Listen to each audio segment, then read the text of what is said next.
Okay बच्चा, so next topic जो है ना वो टोटली अलग है। ये जो टॉपिक एडीआरस एंड जीडीआरस हम लोग इसको बोलेंगे।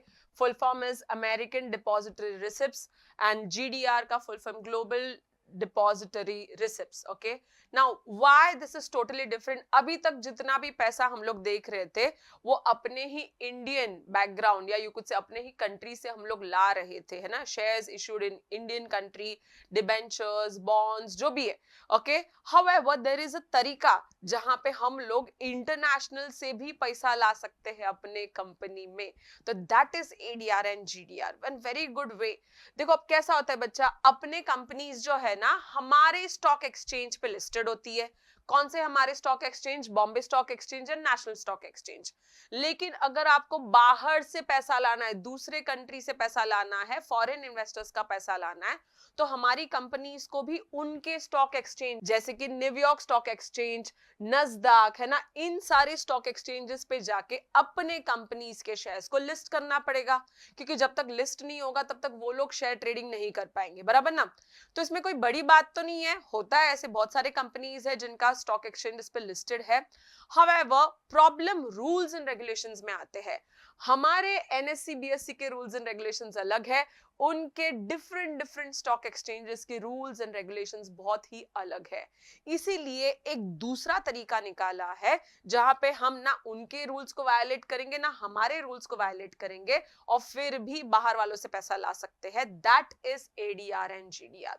Okay, this ADR and GDR are usually given in dollar और यूरो। जैसे अमेरिकन डिपॉजिटरी से बोला तो ऑफ कोर्स वो डॉलर ही होगा। GDR is usually in euro denomination. अब ये होता कैसे है, मेरी एक इंडियन कंपनी रहेगी, अगर आप देखते हो यहाँ पे मेरी एक इंडियन कंपनी रहेगी, वो डिपॉजिट करेगी अपने shares in a depository. This is called as a depository bank. Okay, तो इस डिपॉजिटरी या डोमेस्टिक कस्टोडियन में अब ये बैंक कौन सी है? क्या ये स्टेट बैंक है या हमारी कंट्री की बैंक है?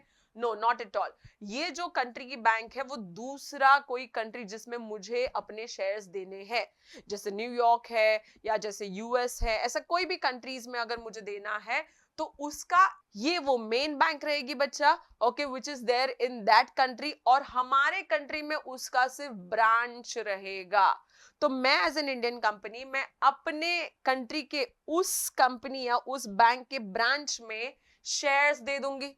I will deposit those shares in the branch of an international bank, and then what I will do, I will make sure that my shares are traded in their stock exchange. How?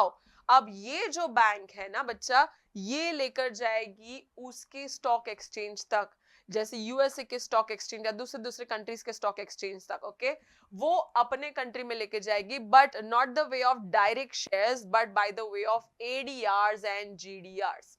तो ADRs and जीडीआरस trade करने के लिए ऐसे via via जाते हैं हम लोग, directly हम लोग नहीं जाएंगे, है ना। अब इसमें क्या होगा, ADR and GDR are then sold to the people in the foreign country, और ये ADR GDR okay normal traded securities या शेयर्स की तरह ट्रेड होंगे। अब इनका वॉल्यूम या इनका जो भी rating and everything would be decided as per the demand and supply on that stock exchange. तो मार्केटेबल एडीआर जीडीआर बना देंगे, इन्वेस्टर्स हमारे कंपनी के शेयर्स या एडीआर जीडीआर में इन्वेस्ट कर सकते हैं उनके स्टॉक एक्सचेंज के through. This is the way, via via जाके हम लोग एडीआर जीडीआर के थ्रू बाहर के लोगों का पैसा भी अपने कंट्री में ला सकते हैं, है ना।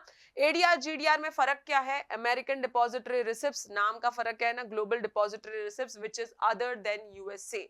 Of course ADR is for USA. NRIs, foreign nationals, ये लोग जो भी जितने भी हो सकते हैं, अगर इनको हमारी कंपनी में इंटरेस्ट है, हमारे कंपनी के एडीआर जीडीआर में इंटरेस्ट है, तो they can invest through this.